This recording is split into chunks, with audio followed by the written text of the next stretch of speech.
Muito obrigado, Samuel. Pode permanecer de pé. Quero já convidar o pastor Antônio para estar aqui. Eu creio que a maioria aqui já viu, né? Ou assistiu na live dos 40 dias, que estamos na reta final, hein, gente? Domingo agora, até dói o coração, né? Já parar nessa live, está tão bom. Completaram 38 convidados. E um deles, Deus preparou, né? Essa aliança, essa amizade com o pastor Antônio. Ele me levou uma vez lá para comer aquele peixe delicioso. Não esqueço, você parou ali na estrada, aquele peixe assando ali, levou para casa. Meu Deus do céu, tem que me levar de novo lá, pela... Mas, gente, Deus nos preparou nessa amizade. Ele aceitou o convite para participar da live. Foi um tempo abençoado, testemunhou, né, aquilo que Deus fez na vida dele. Só para você ter, ele não vai entrar, eu imagino que não vai entrar hoje, mas ele ficou mais de um ano, né? Foi um ano sem voz, desenganado, né? Não, diante dos homens era impossível, e não parou de fazer a obra de Deus. O mais impressionante é isso. Como que ele pregava? Já era presidente lá do estado. Como que ele pregava? Projetava aqui a mensagem em texto e alguém lia. Ia digitar. Gente, e tem gente que... hoje está chovendo, acho que eu não vou na igreja. O homem sem voz, digitando a pregação e alguém lendo. E o mais interessante, o mais incrível, o mais maravilhoso, e Deus operando maravilhas. Deus não precisa nem da voz nossa, né? É Ele que faz, é o Espírito Santo. Aí da live, brinquei com ele, falei, rapaz, você tinha que tem que vir em Divinópolis. E não é que o homem aceitou e veio? E está aqui com a gente. Gente, é um amigo, eu quero que vocês recebam. Este que é um dos pastores, né? Eu não sei se todos aqui entendem isso, mas é um presidente de um estado, preletor, a agenda dele não para, em tudo que é convenção do Brasil, ele está pregando aqui e lá. Israel é a segunda casa dele, né? A segunda casa dele é Israel, vive lá em Israel. E aceitou estar aqui com a gente de uma forma tão carinhosa, tão humilde. Eu falei, gente, sexta-feira é um culto tão pequenininho, que bom que você veio, viu? Não me deixou ficar aqui sozinho. Mas ele falou, não se importa com isso, eu estou indo por causa da nossa amizade, por causa daquilo que a gente construiu, que Deus tem feito. Então receba com muita alegria, pastor Antônio, em nome de Jesus.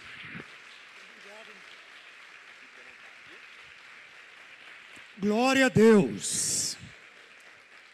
Amém? Irmãos, boa noite. Paz seja convosco. Que Deus abençoe poderosamente a tua vida nesta noite, em nome de Jesus. Antes de você se assentar, eu quero também agradecer a Deus e o pastor Samuel Vilão por ter me convidado. Estar aqui é Deus, é o Espírito Santo e o seu pastor que proporcionou tudo isto. Agora que o Espírito Santo me use poderosamente para abençoar vocês. Amém? Sou mineiro, gosto de comer queijo. Sou mineiro de Belo Horizonte, nasci em Belo Horizonte, fui criado em Belo Horizonte, cresci em Belo Horizonte e fui 12 anos atleta profissional de futebol. Meu nome é Antônio Alves, no futebol era Alves, sou um ex-lateral direito, joguei pelo América Mineiro e pelo 7 de setembro. E joguei muito aqui contra o Guarani, muitas vezes. Contra o Guarani aqui no Farião, né? Farião. E joguei aqui muitas vezes. Até que eu conheci minha esposa, pastora Rai, e a minha esposa disse, eu não quero casar com um jogador de futebol. Quero casar com um pastor. Eu, apaixonado, o que eu fiz? Fiz a reversão de atleta profissional para amador. E me tornei, fiz o ITQ, recebi o chamado e me tornei um pastor. E fui pastor auxiliar do pastor Jerônimo no Templo dos Anjos por 4 anos.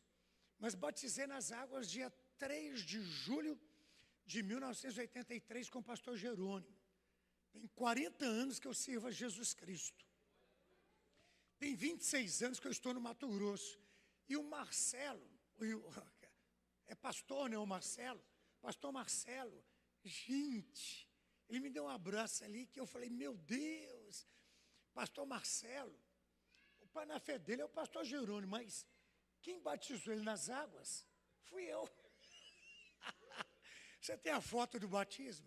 Se tiver, envia para mim, pelo amor de Deus. Isso é uma relíquia, isso não tem preço. E eu batizei o pastor Marcelo, que é aqui da região, no ano de 1992. 1992 eu batizei o pastor Marcelo. Que coisa linda, né? 92 tem o quê? 21 anos? Isso mesmo? Não, 92. 31 anos? Tem gente aqui que não era nem nascido. Eu já estava batizando o pastor aqui de Divinópolis. Que coisa, hein? Ou eu estou ficando velho, ou sei lá. Escuta, é uma honra estar aqui. Hoje estamos, com a graça divina, pastoreando e administrando o estado do Mato Grosso. A cada dia mais, a igreja tem crescido no Mato Grosso e a nossa palavra vai ser breve, a nossa oração vai ser breve, mas o poder de Deus vai ser muito forte. Amém? Estou lembrando de uma coisa aqui, que eu não ia nem comentar, mas eu lembrei. Eu moro hoje na região do Pantanal. E lá tem muita garça. Alguém conhece a ave garça? Ela é branquinha, vocês já viram? Branquinha, branquinha, uma coisa mais linda. E um dia eu estava no Pantanal e vendo a garça, né? Ela andando, lá no meio do barro, da lama, né? E aquilo, Deus foi falando comigo. A gente tem que ser como uma garça. Pisa na lama, mas não se suja. Amém? Porque ninguém está sujeito a enfrentar uma situação, entre aspas, complicada na vida. Que você pise na lama, mas não se suja. Amém?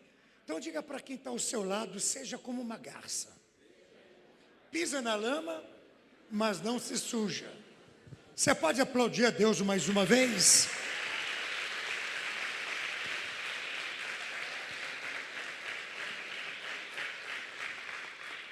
Eu só quero lembrar o porquê Deus te escolheu e porquê Ele te chamou. Levanta a tua mão direita, não vou pregar sobre isso. Só quero te lembrar o porquê Deus te escolheu e porquê Ele te chamou. Diga, Deus me escolheu e me chamou para ganhar almas. Diga, Deus me chamou e me escolheu para ganhar almas. Pergunta para quem está ao teu lado, há quanto tempo você não ganha uma alma? Então já está na hora, né? De ganhar uma alma para Jesus aí. Eu estou te colocando na parede mesmo. É minha função fazer isso. Amém? A gente ganha alma dando testemunho de Cristo. Fala para todo mundo que Jesus cura, liberta, que Ele é bom. Ele transformou a sua vida. Você está pregando o Evangelho e aquela pessoa, de repente, ela vai se entregar para Jesus Cristo. Levanta a tua mão direita e diga, meu Deus, usa o pastor Tonzinho para abençoar a minha vida. Senhor, fala comigo. Eu quero ouvir a tua voz. Espírito Santo, seja bem-vindo. Toca na minha vida, em nome de Jesus. Amém. Pode assentar no teu lugar. Eu quero pedir, se for possível, colocar no telão João 14:14. E se você tiver a Bíblia, mesmo que seja no celular, abra sua Bíblia em João 14:14. Vocês estão me ouvindo bem? Ontem eu joguei um futebol e foi uma festa de aniversário. Ex-jogadores do América e do 7 de setembro. Depois eu vou falar meu Instagram. Aí você entra lá para você me dar uma moral, me seguir e vai ver lá um ex-atleta. Ex-atleta. Amém? E naquela correria dentro de campo, sol na cabeça, estou até muito queimado, estou vermelho, sol na cabeça, água gelada, gelo, e gritando, manda a bola, eu estou passando aqui, estou um pouquinho mais rouco ainda do que o normal. Mas vocês estão me ouvindo bem? João 14, 14. O que diz em João 14, 14? Jesus disse: se me pedirtes alguma coisa em meu nome, eu o farei. Vamos ler em alta voz? Diga: se me pedirtes alguma coisa em meu nome, eu farei. Quem disse isso? Preste bastante atenção no que Jesus disse. Se me pedirtes alguma coisa em meu nome, eu farei. Só que nestas idas a Israel, a gente aprende muita coisa entre os judeus. E este versículo bíblico, no original da Bíblia, no grego, ele não está escrito desta maneira. Se me pedirtes alguma coisa em meu nome, eu farei. Olha como que está no original da Bíblia, que coisa sobrenatural. No original da Bíblia, Jesus disse assim, presta atenção. Se me pedirtes alguma coisa em meu nome, mesmo que eu não tenha, eu farei. Deu para você entender? Na nossa língua portuguesa, na versão em português, Jesus disse: se me pedirtes alguma coisa em meu nome, eu farei. Mas no original da Bíblia, ele diz: se me pedirtes alguma coisa em meu nome, mesmo que eu não tenha, eu farei. O que Jesus diria? Se me pedirtes alguma coisa em meu nome, mesmo que eu não tenha, eu farei. Aí eu fiquei pensativo nisso. Eu comecei a buscar. A primeira coisa que a gente aprende é o seguinte: o que Jesus não tem para nos dar? Será que Jesus não teria alguma coisa para nos dar? Ele tem tudo. Se você precisa de um bom pastor, ele é Jeová Raá, que significa o Senhor é o meu pastor.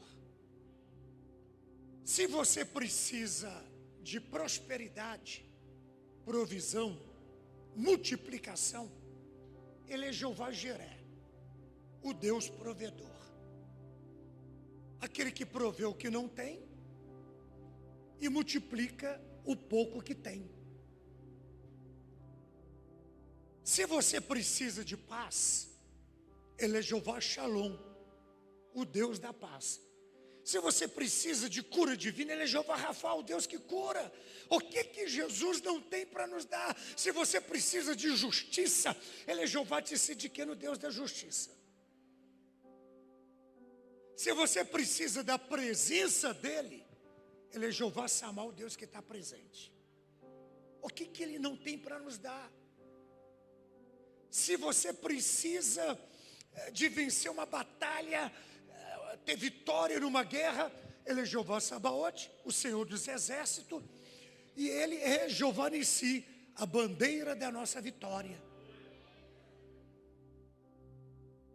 Se você precisa de poder, Ele é o El Shaddai, o Todo-Poderoso.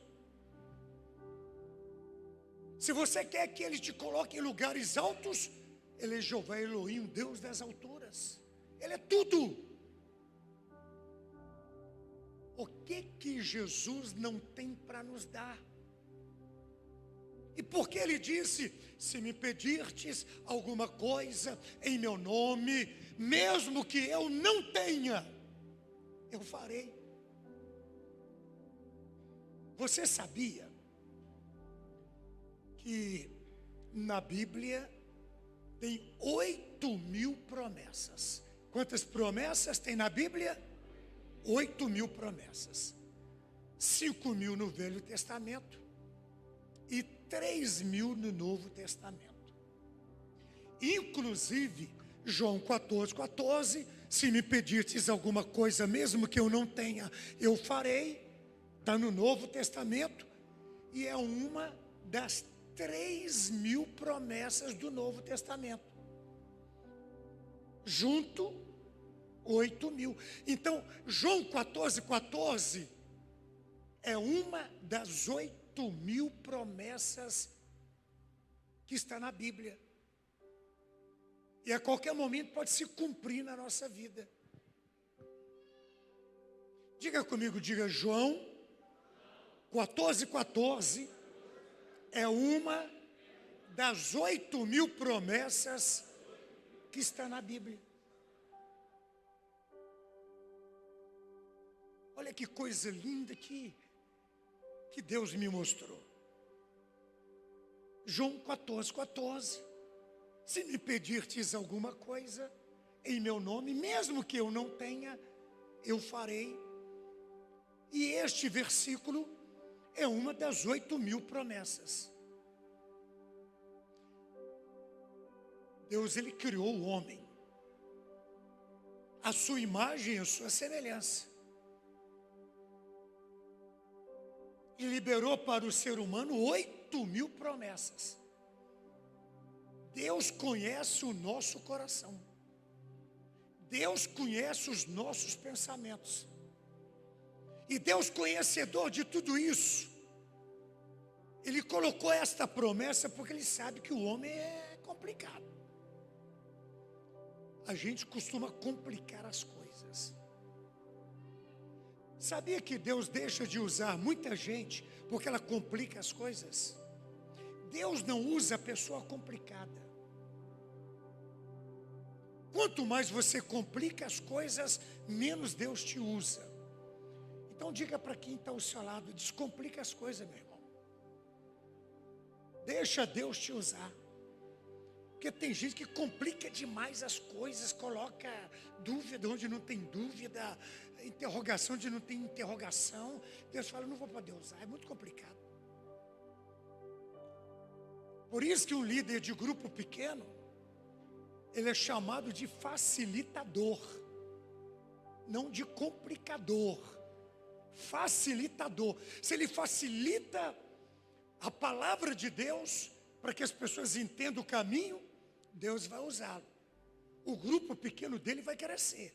Mas se ele dificulta, todo dia um problema, todo dia ele arruma uma confusão, todo dia ele acha uma picuinha, Deus vai deixá-lo de usar. Você vai ver aquela pessoa pegando a Bíblia dela e indo embora até saindo da igreja, porque é complicado. Deus usa quem não complica. Mas Deus, sabendo que o homem é meio complicado, Ele colocou essa promessa, entre as 8.000 promessas. Se me pedirtes alguma coisa em meu nome, mesmo que eu não tenha, eu farei. Olha que coisa mais impressionante. Vamos fazer o seguinte aqui. Das 8.000 promessas, vamos tirar uma promessa. Você está entendendo o que eu estou propondo? Eu estou propondo que dentre 8.000 promessas, nós vamos tirar uma. E qual promessa que nós vamos tirar?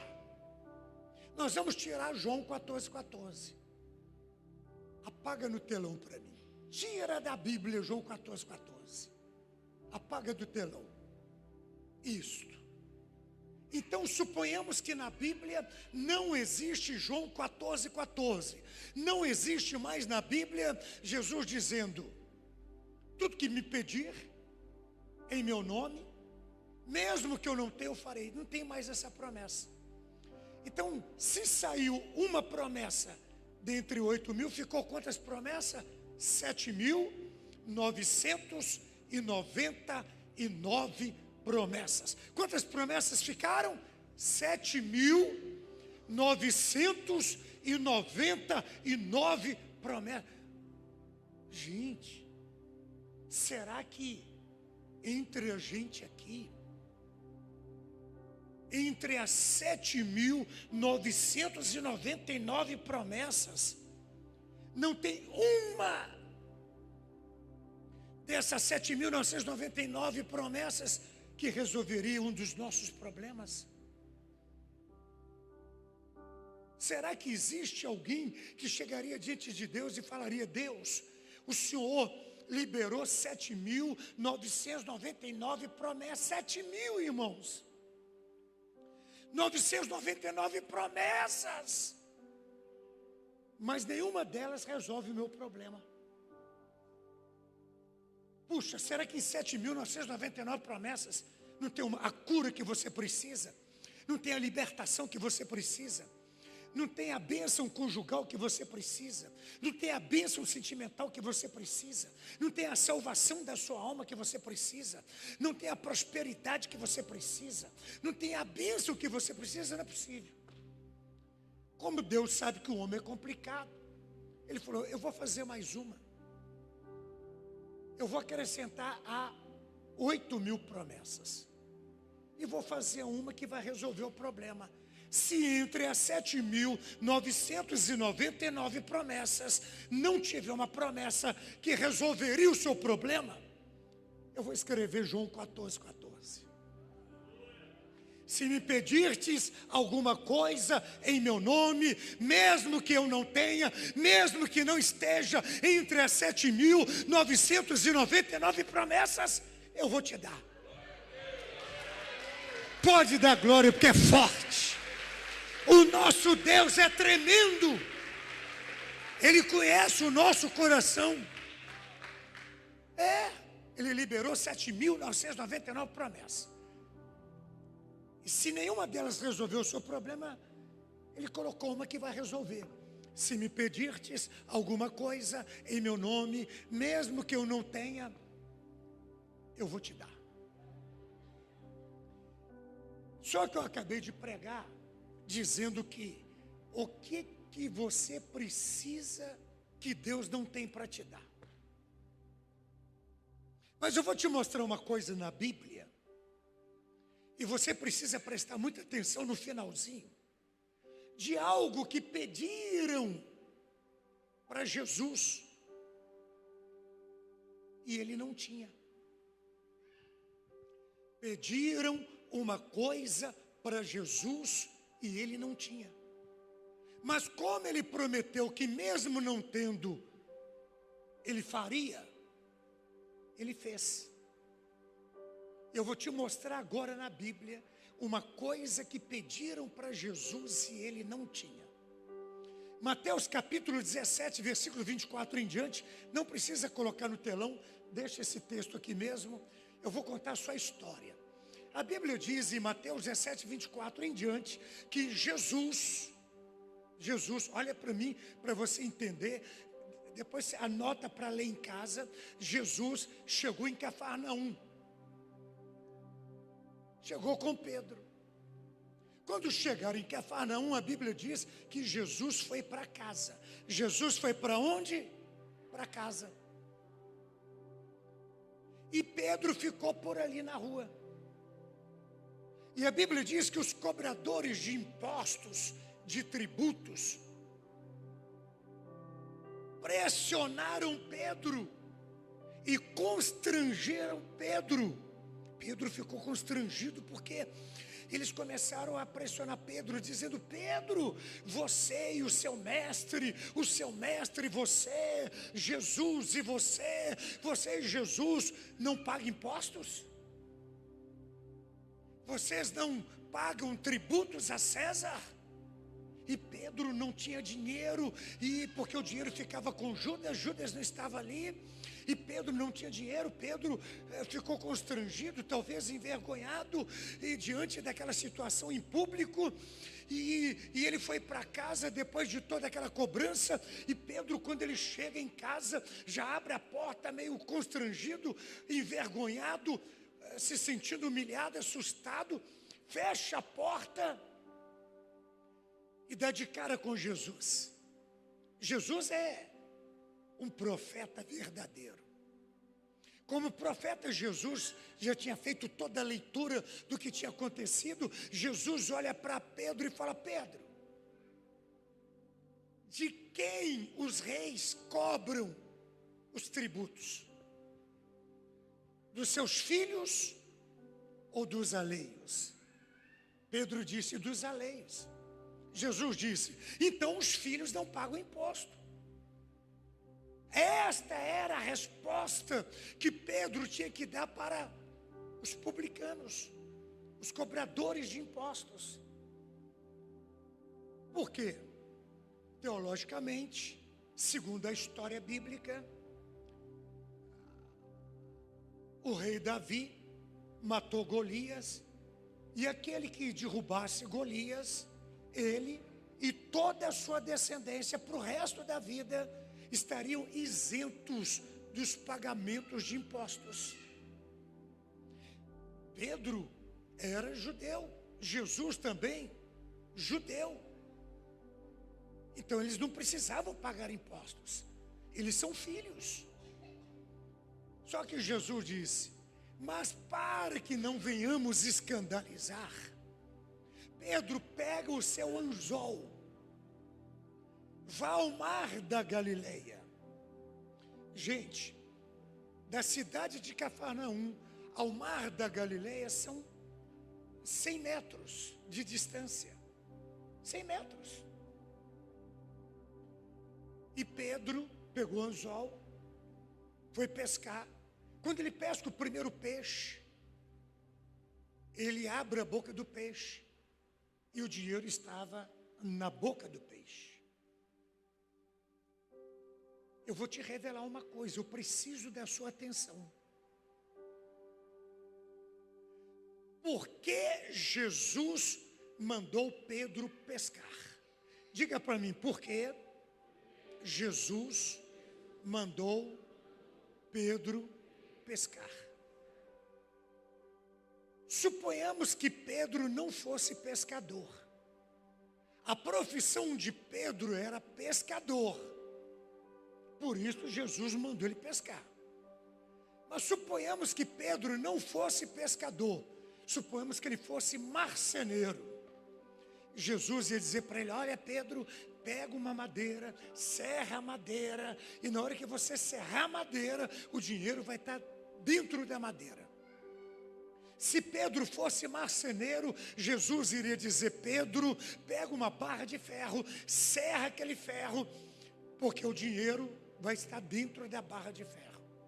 Se ele fosse pedreiro, talvez Jesus diria: Pedro, pega um tijolo, quebra o tijolo no meio, e na hora que você quebrar o tijolo, o dinheiro vai estar no meio do tijolo.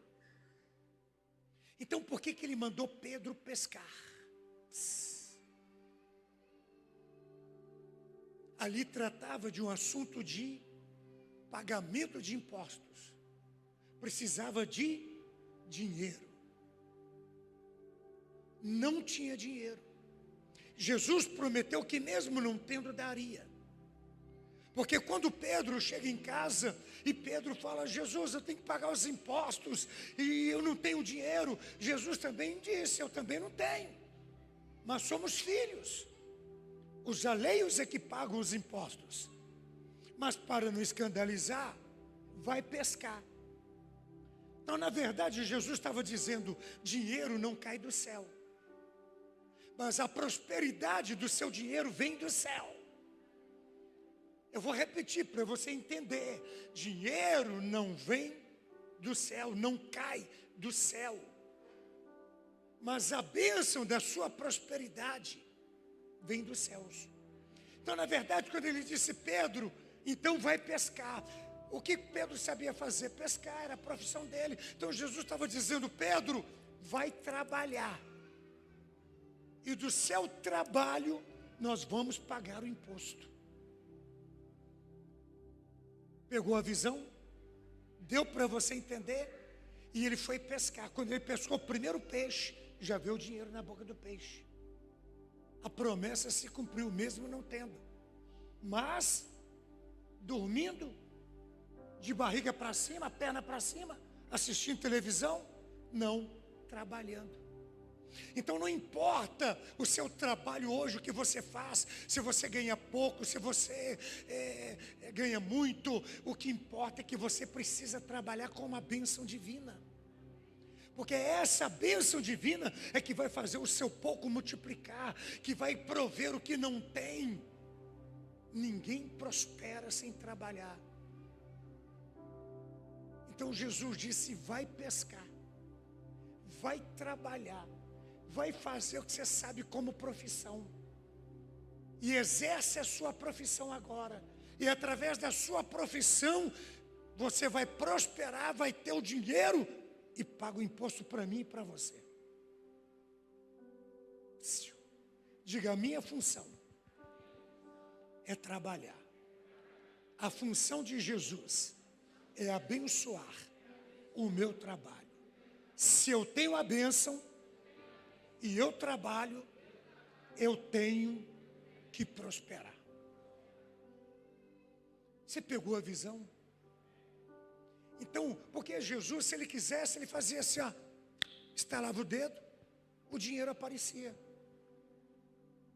Mas ele é justo. Sendo justo, ele falou, Pedro, vai lá pescar. Vai trabalhar, vai fazer o que você sabe fazer. Vai exercer a sua profissão. Porque através da sua profissão, você vai receber uma bênção de prosperidade, uma bênção de provisão. E quando você pescar o primeiro peixe, o dinheiro vai vir. Diga, tudo que é meu, tudo que eu tenho, tudo que eu faço, o meu trabalho, já tem a bênção de Deus. Então, eu tomo posse desta promessa.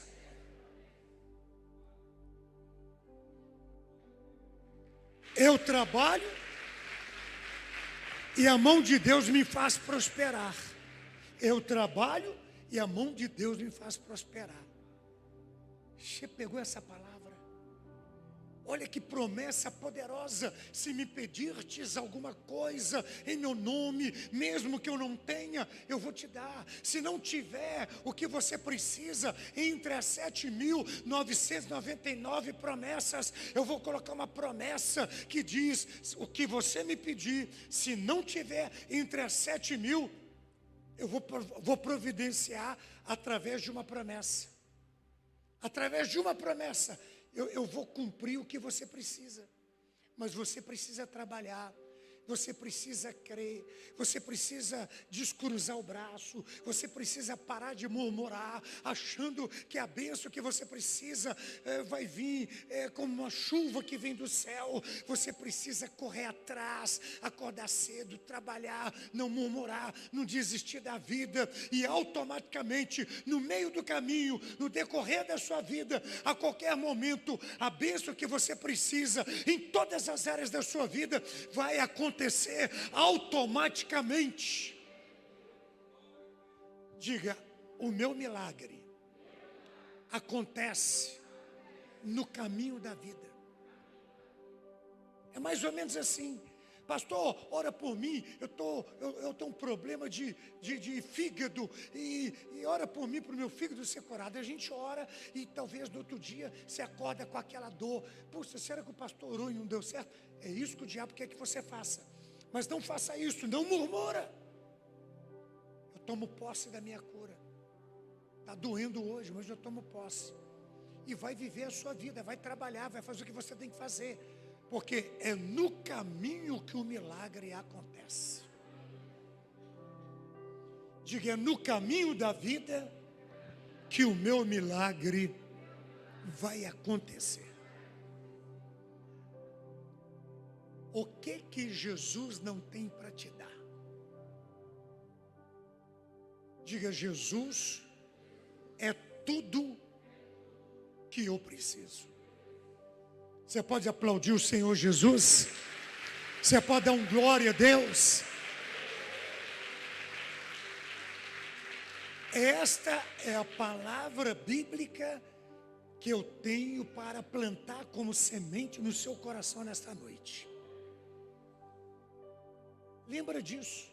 O que Jesus não tem para me dar? Eu vou esperar nele. O meu milagre vai acontecer no caminho.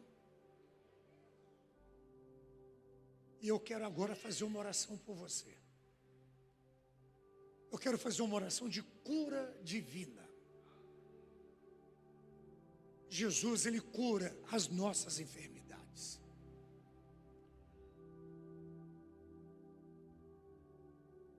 Eu gosto de fazer a cirurgia invisível, que é uma oração muito forte, onde na hora da oração as pessoas recebem uma anestesia divina e a pessoa dorme. E na hora da oração a gente, pelo poder da fé, abre o corpo daquela pessoa, ministrando a cura divina através do dom de operação de milagres, através dos dons de curar, através do dom da fé. Na igreja que eu sou pastor, muita gente são curados de câncer, nódulo, caroço, mioma, cisto. Eu vou te dar um testemunho tão... Gente, um testemunho que você tem que ser bem maduro para entender. Semana passada, aliás, semana retrasada, no nosso culto de quarta-feira em Cuiabá, nós temos ali uma enfermeira que é membro da nossa igreja. Ela é chefe da enfermaria da UTI do Hospital Geral de Cuiabá, a Daniela. Luca é o marido dela, também um enfermeiro, trabalha pela Unimed. O Luca, quando eles chegaram para a igreja, muito católicos, e ele chegou para a igreja todo travado, andando todo travado, uma dificuldade enorme para andar, problema de coluna. Através da cirurgia invisível, o Luca foi poderosamente curado. Foi curado. E a Daniela, semana retrasada, ela chega na igreja na hora da cirurgia invisível. Eu pergunto para ela o que ela tinha, ela virou para mim e falou assim: pastor, eu estou com um cisto no útero, nas trompas. Você fez o exame? Fiz.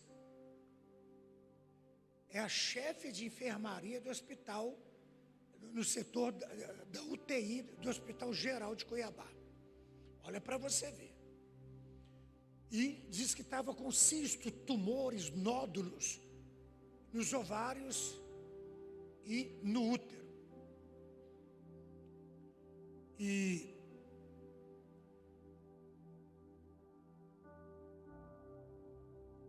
ela pediu para orar. Orei. Ela dormiu. Quando ela dormiu, eu falei: pai, arranca para fora esses miomas, cistos. Tudo bem. Fez o exame, também comprovou mioma, cisto, nódulos, caroços. Quando ela dormiu, apagou, orei, Aí acabou a oração, ela acordou, anestesiada assim ainda. Demos um copo com água para ela, melhorou. E ela foi embora para casa. No outro dia, ela me liga. Pastor, hoje pela manhã aconteceu uma coisa comigo que o senhor não vai acreditar. Ela ficou grávida pelas... como é que fala? Até esqueci o nome. As trompas. E, de repente, ela chega no hospital, começa a sangrar e vai sangrando, e foi saindo. Ela teve um aborto, mas aquele bebê poderia nascer sem cérebro, muito debilitado, talvez assim, a cabeça só a metade da cabeça, por causa da forma que ele ficou grávida. E saiu o feto. E ela levou o feto para eu ver, desse tamanhozinho assim, pequenininho. E todos os nódulos saíram junto com aquilo ali. Deus deu para ela uma cura e um livramento. Porque é Deus quem dá a vida, é Deus quem tira a vida. Ele é o dono da vida. E Deus sabia como que uma mulher, uma família, nasce um bebê totalmente, sei lá, como até dizer, mais morto do que vivo para você cuidar. Eu tenho uma neta especial na minha casa. O trabalho que dá. Eu falei para ela, Deus te deu um livramento. Porque tem maridos que quando o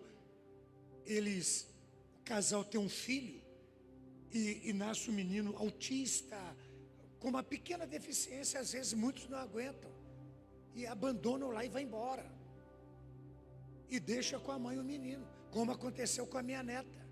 O pai não aguentou, foi embora. E largou a minha filha, porque não suportou a menina deficiente. E hoje eu cuido da Sofia, e se você me seguir no Instagram, você vai ver Sofia, e você vai ver que menina mais linda que é. Hoje está com 17 anos. Eu estou aqui, provavelmente ela deve estar lá em casa. Quando eu viajo, me dá uma dosinha dela. Ela com 17 anos já está grandinha. E ela anda meio cambotinha assim, e ela vai na estande, pega a minha foto e fica mostrando para minha esposa, que ela não fala, tipo assim, cadê ele?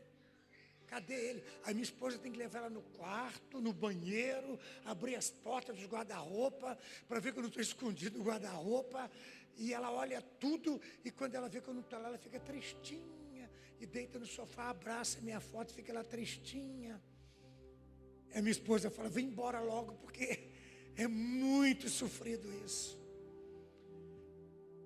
Então, Deus curou esta moça, limpando os úteros, as trompas, tirando cisto, mioma, nódulo, e até este bebê que poderia nascer de uma maneira terrível, e em vez de trazer alegria, trazer uma tristeza para a família. E eu vou orar para Jesus te curar de um câncer, nódulo, diabetes, pressão alta, pressão baixa, é um vírus, uma virose, uma bactéria, uma dor, é um desvio na coluna, um bico de papagaio, são dores constantes, dor de cabeça, sinusite, labirintite, enxaqueca, qualquer tipo de enfermidade, problemas respiratórios, problema no aparelho cardiológico, veias carótidas entupidas. Hebreus 13:8 diz que Jesus não mudou. Ele continua curando os enfermos. Eu quero pedir você para ficar de pé aqui no seu lugar. Fica de pé aí. Eu quero primeiramente chamar todos os diáconos aqui na frente, porque vocês vão me auxiliar. Todos os obreiros que tem aqui, vocês vão me auxiliar. Eu quero que levanta a mão aí no seu lugar. Você que está aqui e você depende de medicamentos. Pastor, eu tomo remédio para diabetes, eu tomo remédio para pressão, eu tomo remédio para aquilo outro, eu tenho inflamações, eu tenho infecções. Quem sofre com uma enfermidade e depende de medicamento, levanta a sua mão. Você que levantou a mão, só você que levantou a mão. Vem aqui na frente e o diaconato me ajuda. Faz uma fileira assim, ó, um do lado do outro, de frente para mim, e vocês ficam atrás deles. Vem aqui na frente. Um do lado do outro aqui, ó.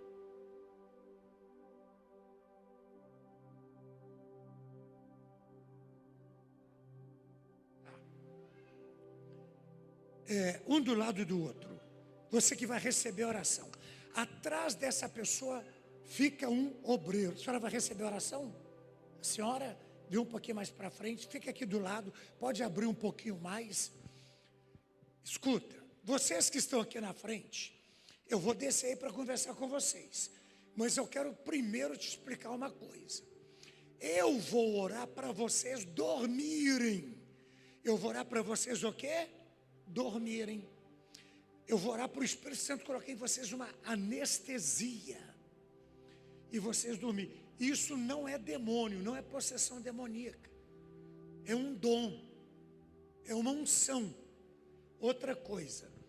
Na hora da oração, vocês que estão aqui na frente, não vão ficar orando. Vocês vão receber. Como você vai dormir orando? Glória a Deus, aleluia, me cura Jesus, me liberta. Você não vai dormir. Nós vamos orar. A igreja vai orar comigo. Os diáconos vão orar comigo. Vocês vão receber. Fique em silêncio. Solta os braços, receba. Outra coisa que eu não faço. Eu não gosto de pegar a pessoa na cabeça e empurrando ela até ela deitar. Forçando. Eu não gosto disso. Se você dormir, é pelo poder do Espírito Santo. Não tenha medo. Tem gente que fica com medo porque dormiu. Aí a pessoa fica segurando. Você dormiu? Entrega. Atrás de você vai ter um obreiro, uma obreira. Vai te deitar no chão. Você não vai cair. Ele vai te conduzir até o chão. Você vai deitar tranquilamente. Amém? Ele vai te deitar no chão. E deixa. Tem gente que dorme de roncar. Tem gente que não dorme. Ouve tudo, mas sente-se anestesiado. Tem gente que, quando eu oro em muitos lugares, depois da oração, pastor, eu estava num lugar que parecia um bloco cirúrgico. Tinha aquelas luzes assim na minha direção. Tem gente que vê anjos. Se você vai ver anjos, se você vai ver luz, se você vai dormir, se você não vai dormir, eu não estou preocupado com isso. O que eu quero é que o Espírito Santo de Deus te cure. E Ele está aqui nesta noite para te curar. Agora você tem que colaborar. Se você vê que está dormindo, deita, a pessoa vai te deitar no chão. Amém? Não fica com medo. Agora eu não vou chegar aqui e vou pôr a mão na sua cabeça, empurrando você até você deitar. Como para a cura divina tem muitas enfermidades, eu vou perguntar para cada um de vocês, para que você quer a oração. Você vai me falar, porque eu vou reduzir 300 tipos de enfermidade em 30, 40 tipos de enfermidade. A oração vai ser rápida e objetiva. Amém? Eu só preciso, pastor Samuel, que atrás de cada pessoa fique um obreiro, uma obreira. Pastor Marcelo pode ajudar lá, fica atrás de alguém. Você também pode ajudar, principalmente rapaz forte. É para você ou para ela? O que ela tem? O que você tem? Bronquite. E você? Pressão alta.